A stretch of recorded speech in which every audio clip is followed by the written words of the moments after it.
Hello, I'm Andrew with Baker's Gas, and we're here today to do a refresh video on the ESAB EMP205 AC/DC unit. So we put one out a couple years back, and we're just doing a little refresh on some of the things that came up over the years here. But in this video, we're going to go over the items that this unit comes with out of the box. We're going to go over the features and some on the screen and everything and how this thing works. And then we're also going to weld with it. And then at the end, I'll give you my opinion and overall overview of this whole thing. So let's jump right into what this thing comes with. So in the box, we get consumables for the welding machine. We get our little filler gun, or the material size gauge. We get a new inlet guide, 2 sets of drive rolls. It comes with a drive roll in the machine. We get our user manual, which is on the USB. There's a quick start guide inside of there. And that's a big thing that people thought it didn't come with a user manual, but it is on that USB. You get a small baggie of electrodes from Weld there, ESAB. And then you also get some MIG torch consumables. So you get contact tips, O-rings for your MIG gun. It comes with the MIG gun. And then a user manual for that MIG gun. Now, this unit, we got it hooked up, the MIG gun. Come with that. We come with a Victor Regulator flow meter, our hose for that flow meter. And then we come with a consumable kit for a TIG torch. This is just your basic starter pack, 3 pieces of tungsten, and just some of the items that you're gonna need just to get started. Got a foot pedal, got our TIG torch here that it came with, get our stick electrode holder, we get our ground clamp, and then also we get our adapter. So the unit comes wired for 220 or a 220 plug. You plug it into here, and then you can plug it into 110. So it's just your adapter to go to 110. Because this thing will do 220 or 110 volts. So to jump in on the side of this machine here, open up the door here. It's got a nice latch on there, it holds it down tight. So the first feature that I want to point out is the LED light. This is unique to ESAB. So they throw this light in there, and actually at first we're like, well, what do we need a light? But no, it's really pretty nice because it shines down in there. If you're in a dark area, you can see everything that's lit up. You can see your drive rolls, everything like that. Then it gives you a nice chart with a nice sticker that's put up here. I mean, you can see it really, really nicely, and it just gives you a good welding parameters and quick start guide on what gases to use, that sort of thing, what size material you're going to run. So this machine is set up for 030. And on the drive roll, this one in here was already in there. It was an 030, 024 drive roll setup, but this machine will run 035. You just won't get into a spray transfer with it in 035, but it will run 035. So turn it back around to the front of the machine. So we got our DINS connections here. So one unique thing about ESAB, they run a 50mm DINS, nice robust DINS connection. Go in, they turn nice.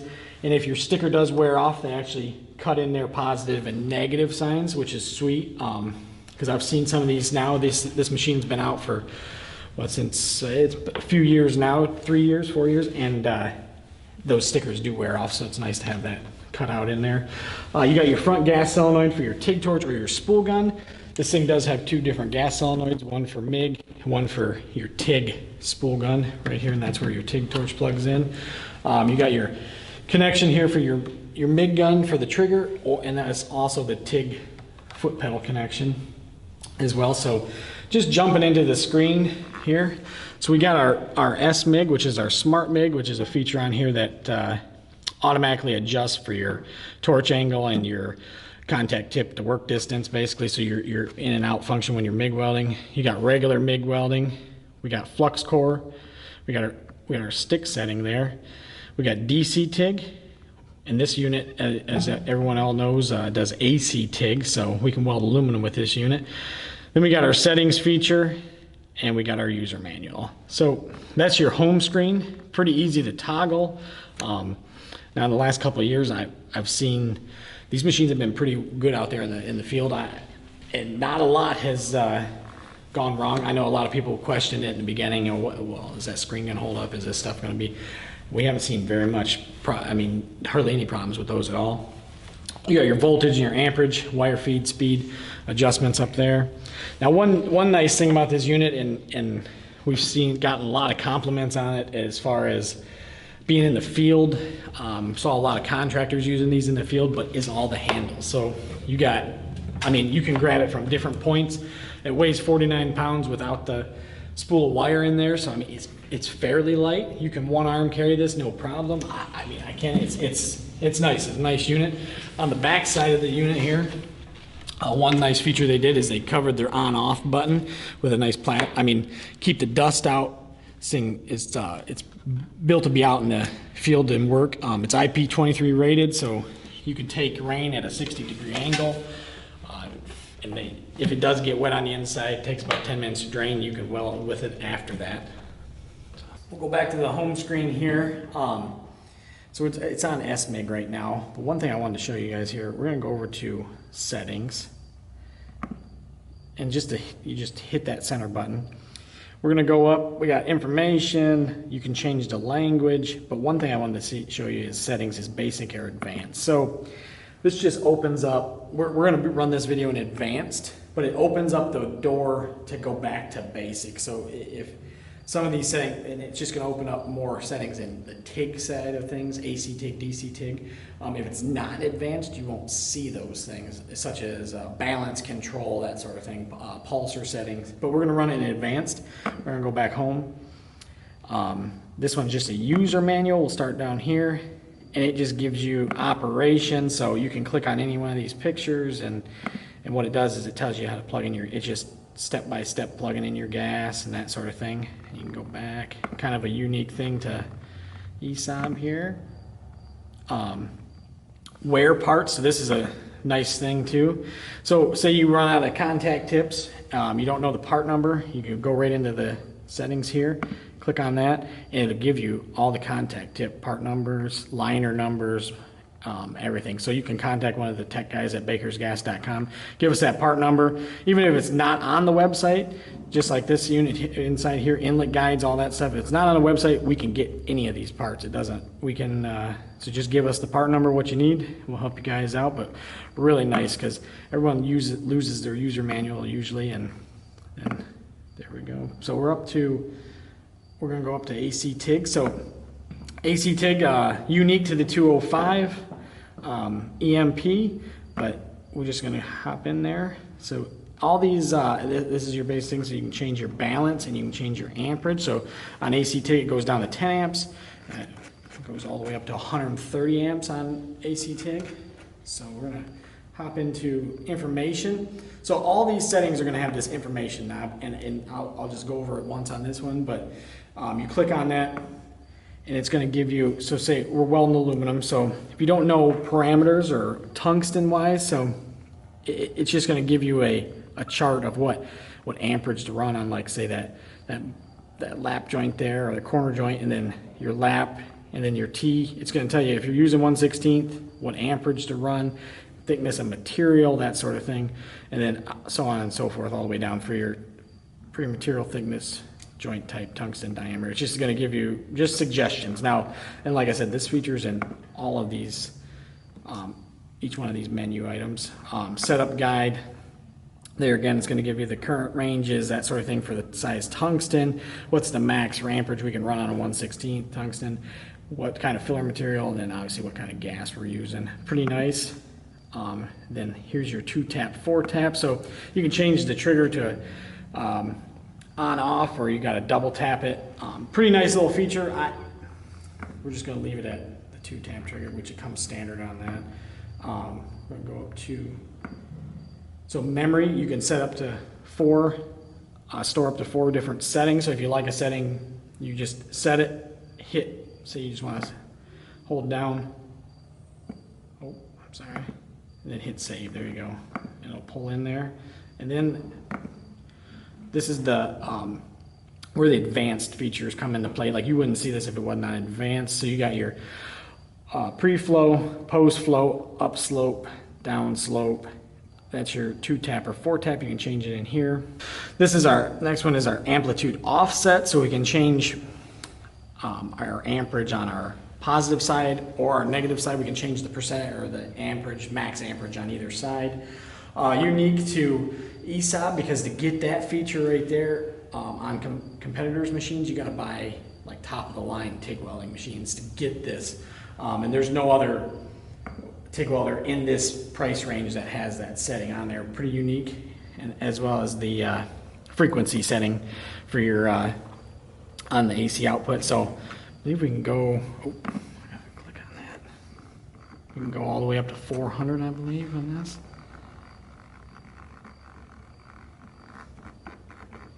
Hertz.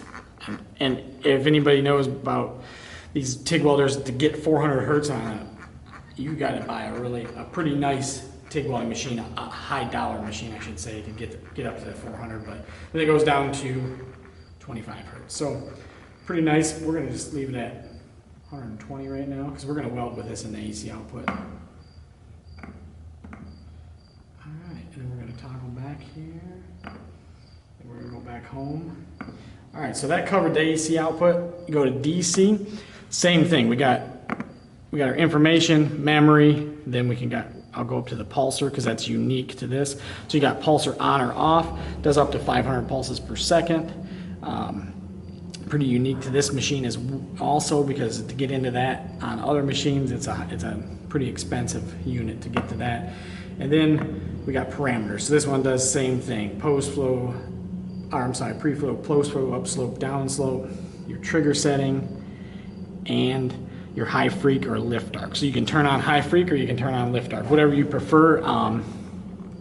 We're just gonna leave it at high freak. Go back down to home. All right, then we got our stick setting here. Like I said, you're gonna see the same thing, the information. So you go into that and like I said, it's gonna give you parameters, what size material you're running. Now one thing to this unit, so it says it's blinking off right now. Now,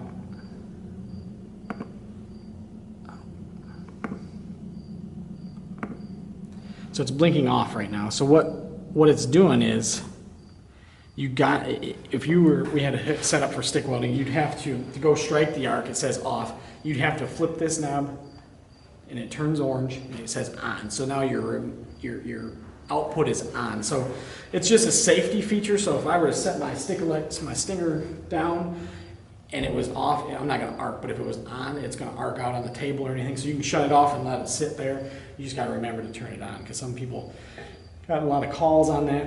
How come it won't work? Well, is it on or off? And it's pretty simple. And then we can adjust our amperage. 130 amps on the stick setting there. Does max output on stick though is 180 amps. Just on this unit here. All right, we're gonna go back to home here. This thing will also run 6010. Unlike its competition, it will run 6010 no problem. Let's just see, we're gonna hop up in the parameters real quick. And one thing I wanted to point out, so all our electrodes, so that's basically 7018, 6013, but to actually run the 6010, click on that, you gotta jump down into that 6010, 6011 mode. Now, why that rod is hard to run because it's a cellulosic rod and it's hard to keep the arc continuing. This machine will do it. I think in our last video we ran 6010 and it worked. It was awesome. So let's go back down to home here. All right, flux core and MIG. We get into that. Like I said, you got your information there. Go up to your parameters. You got your trigger setting, and then you got your flux core burn back setting on that, and then you also have the on off for the creep start on off. So just it gets into some different parameters there. You got your memory, your information. Hop on out of there. Go down to MIG. Now this is just regular MIG. This isn't smart MIG. It goes up to, you can change it from Fe is iron, basic iron, right? Aluminum or stainless steel. So you choose those settings. Then between those settings it'll actually change. So if we go to aluminum, it'll change your parameters, and it gives you, so if you're using a spool gun on the aluminum, change that out. Pretty unique thing, but what we're going to do today is we're going to run smart MIG. So like I said earlier in the video, smart MIG is it's developed and it's there to compensate for your in-out torch angle and then contact tip to work distance base. And it's just making the perfect weld is what it's doing. So it's reading your arc and adjusting the machine. So if we were to look at the machine while I was welding and I moved the MIG gun out or in, it's actually going to change, but it's compensating for that minor adjustment in my MIG gun. But let's give this a shot here. I'm going to get some material. We're running 030 wire. Get some 75-25 gas hooked up here. We'll give it a shot. we got some 1/8 inch material here that we're gonna weld on. Now, I'm gonna open up the door and just go over a couple things real fast here. One of the biggest call complaints on these is that they don't get any gas to come out of the MIG gun. Well, it's always one thing. That MIG gun is not all the way in. Now, some people think it's all the way in, and I've talked to several people on the phone about it, but once you feel that it's all the way in, you gotta twist and give it a little wiggle, and it'll go a little bit more. And then that's the #1 call on this unit, though, is that there's no gas coming out. And then the other call that people get is that when they're jogging the wire, so on this unit, if you can jog the wire, it gets a little bit of gas comes out, and then all of a sudden, no gas, and you can see no arc. So they say the gas shuts off and we don't get an arc anymore. Well, that's just because they didn't try welding with it. It's just a jog feature. Shuts the gas off and the arc output off because it knows that you're jogging. It senses that you're jogging the wire through the MIG gun. It's just a safety feature that they do, and not to waste gas while you're doing it. So we're gonna pull that back here. I'm gonna shut the door. So we got, we're on 1/8 inch material here because we can change our parameter setting. We can go up 3/16, but we're gonna come down to 1/8 inch here. So if you notice, 1/8 inch starts at 244 inches a minute. That's your wire feed speed, and the 1/8 inch setting jumps all the way to 280. So you can have a cold 1/8 inch setting, you can see that, or a hot 1/8 inch setting. We're gonna run it just at 280 and see how it runs. So when you're running Smart MIG, you got to remember to get this thing tuned in to the algorithm so it knows what you're going to be welding on. You got to weld for about 4 seconds prior to going welding into your whatever you're working on. I just used a little piece of scrap metal and weld on it for about 4 seconds. It tunes the machine, and then you're ready to go from there. It just makes highly repeatable welds and weld output for you to do that. So let's get the helmet on here. Give it a shot.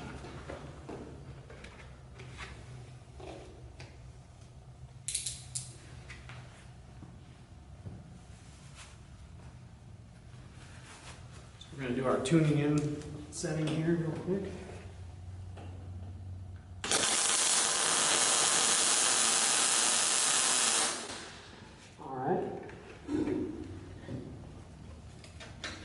Got it tuned in. You saw it stumble a little bit there at the beginning, and it stumbled and then smoothed out. Get our piece here, we'll get a little lap joint.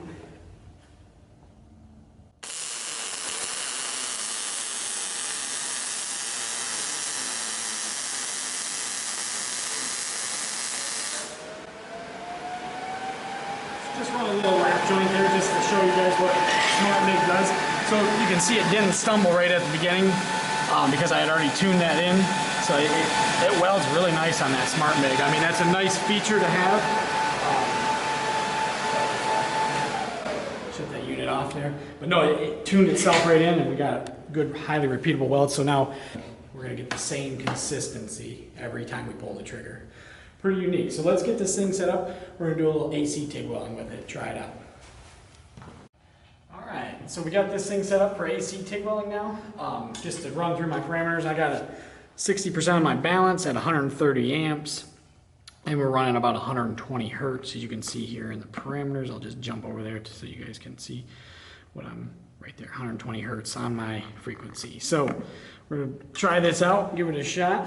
So this thing, and the time that it launched, everybody was all, just the hype about it was, well, how good does it TIG weld on AC, you know?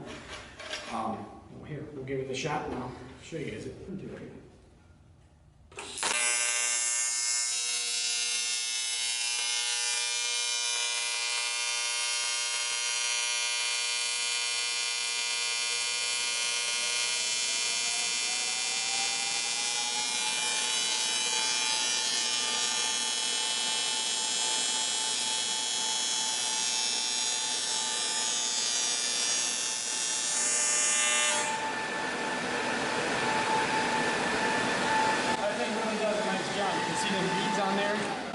These one, that one, it welds really nice.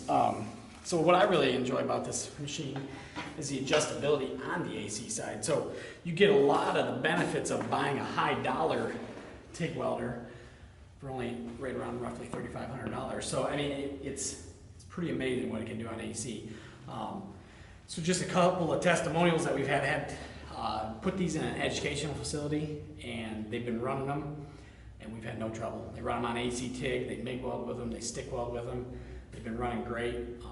No trouble, no breakdown, and that's welding every day. That's welding 5 hours a day, every day, on something that was made for the home hobbyist or out in the field, light industrial. And then another tutorial on people actually buying these and welding in a business setting that they weld every day with the unit, and they're doing absolutely phenomenal out there in the world. So on AC, I can't talk highly enough about it. It runs awesome. So in my opinion, on the whole unit as a whole, it's very nice.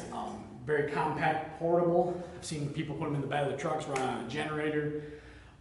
They're just awesome little units for the price point.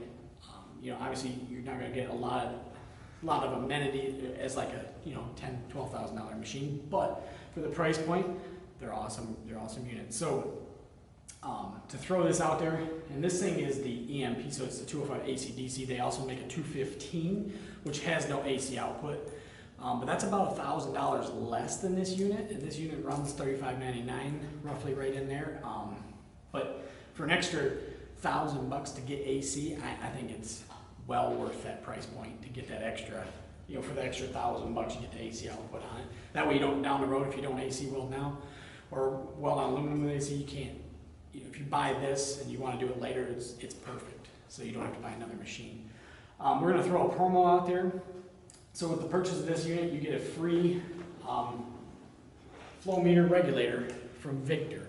So when you buy this unit at bakersgas.com, we're going to throw in a free flow meter regulator, because this thing has 2 ports. So our theory behind giving you one for free, and that thing runs about $180–$190. So it's a bang for your buck. If you purchase this unit, you get one for free.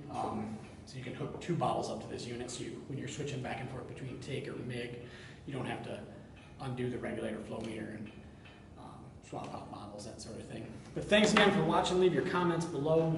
We'll do our best to answer all your guys' questions. And thanks again.